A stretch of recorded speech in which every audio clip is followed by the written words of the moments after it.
operasional chiller ya. Jadi menyalakan chiller dan mematikan chiller. Nah untuk chiller ini untuk pertama-tama gitu butuh instrumen yang lain gitu seperti pompa, cooling tower dan AHU gitu ya. Jadi itu yang perlu dinyalakan duluan dan chiller ini terakhir untuk dinyalakan. Nah begitu untuk mematikannya pertama kebalikannya, chiller pertama matikan baru yang lainnya. Nah untuk pertama-tama di sini ada layar ya. Yang perlu diperhatiin itu dari flow-nya Pak, flow air. Kalau flow air ini dia gerak, berarti dia ada aliran air. Jadi ada yang perlu didinginkan. Nah itu perlu diperhatiin ininya alirannya. Ya, nah, jadi di sini ada animasinya Pak ya. Jadi ketika ada aliran, maka flow switch akan ngontak open menjadi close dan akan memberi signal di sini berupa animasi gerak gitu. Baik di evap maupun kondenser. Kemudian untuk tambahan lagi, perlu pastiin lagi selain ini ada aliran, Bapak kan di sini udah terpasang flow meter.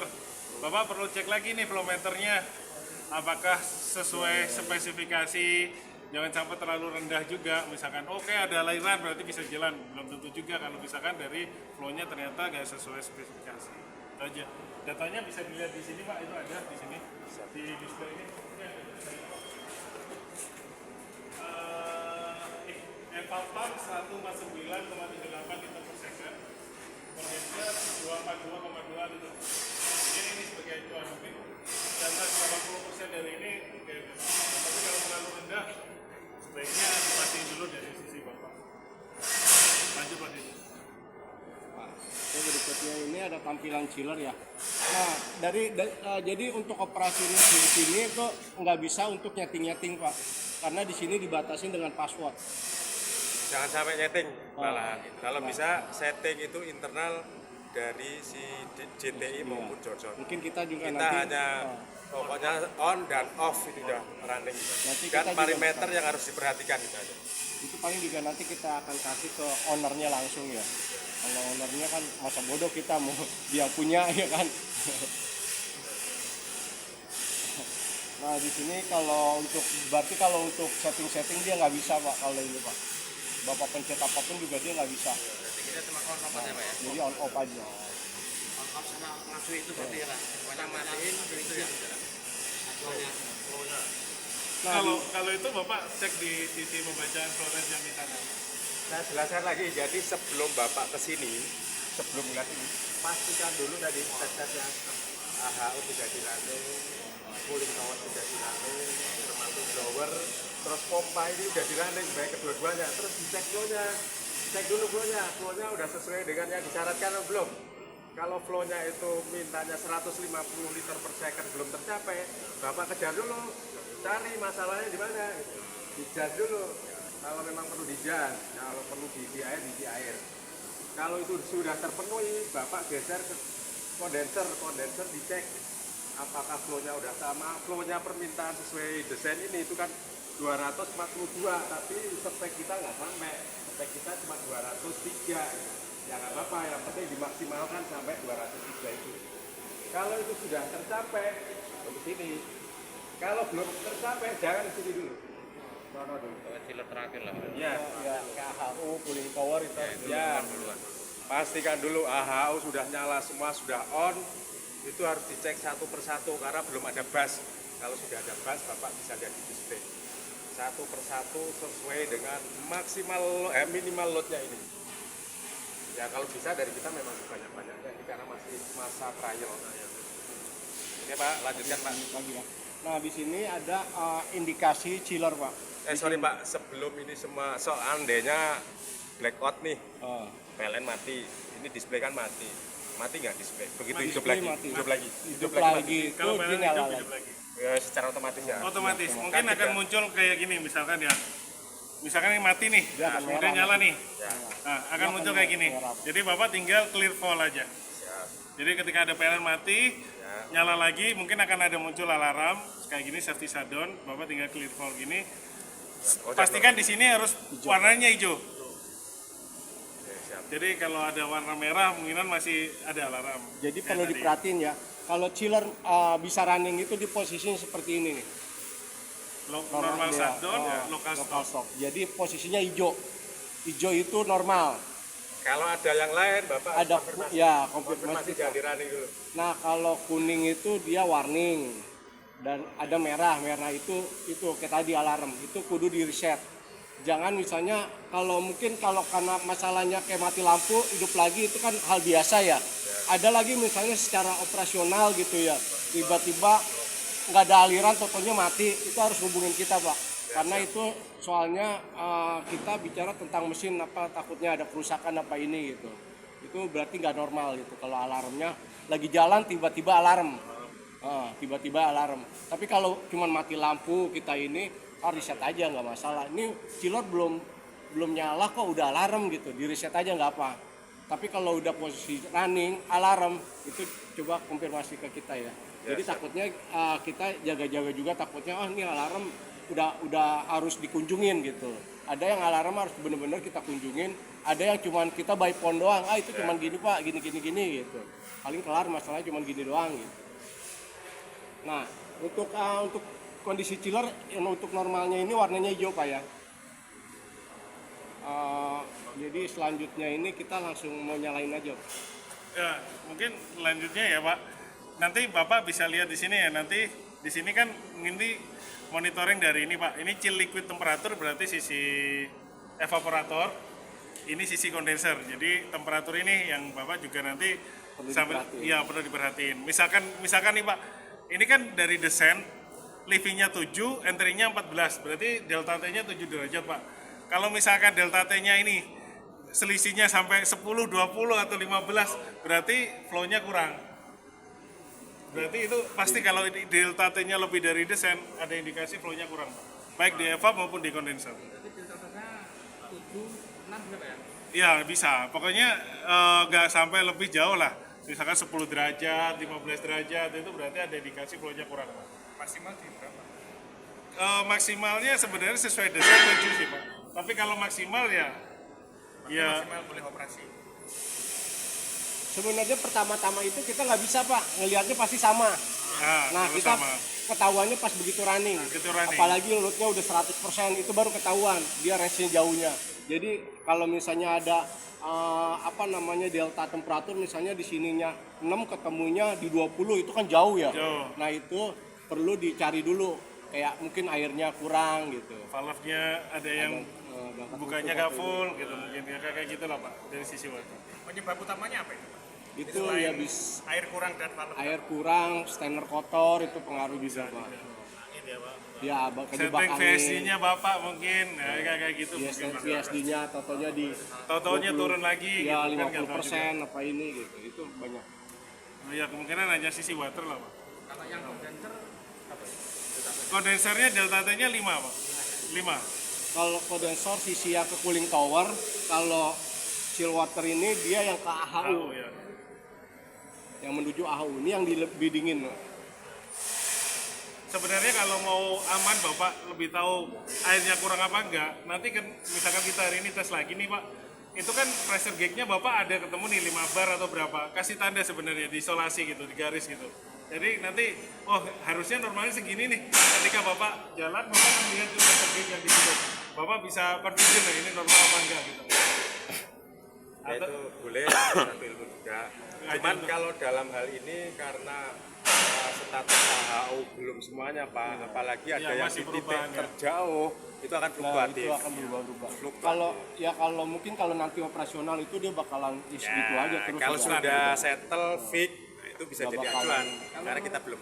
Normalnya Pak, yang di sini pressure berapa? Ah, 3 barat. Kalau pressure gauge sebenarnya yang dari chiller ini berdasarkan pressure drop sebenarnya Pak. Kalau berapa barnya tergantung dari Iya, pompa, apa, dari gravitasi juga ngaruh, dari semakin tinggi banyaknya cooling towernya itu. Jadi harus tahu spek pompa kita itu untuk chill water atau untuk evap itu nebar. Kalau untuk kondenser itu 2,5 bar sesuai nameplate. Paling range-nya naik turun nggak terlalu jauh.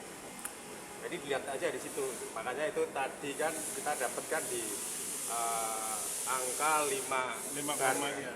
Karena kita di titik terjauh kalau dia full load bisa sampai 6 bar. Lebih. Kalau speednya itu dengan Kalau speed itu kan masalah ngatur frekuensi itu bisa diatur. Ini kayak nambah bar kan bisa digantung ngatur speednya Pak. Ya, dari situ memang. Oke, yang kita pegang sebenarnya bukan tekanan sih, lebih ke volume air yang masuk Volume sini. air. Kan sudah ada yang disyaratkan tuh volume yang masuk ke sini 150 plus minus jangan sampai kurang. Kalau drop jangan terlalu tinggi gitu. Itu yang untuk evap. Kalau yang untuk kondenser itu juga ada di situ 242 liter per menit. Tapi saya bilang tadi desain pompa kita itu nggak sampai segitu, cuma Jadi sampai 200. 203 katanya. Pastikan nanti dicek, dicatat itu.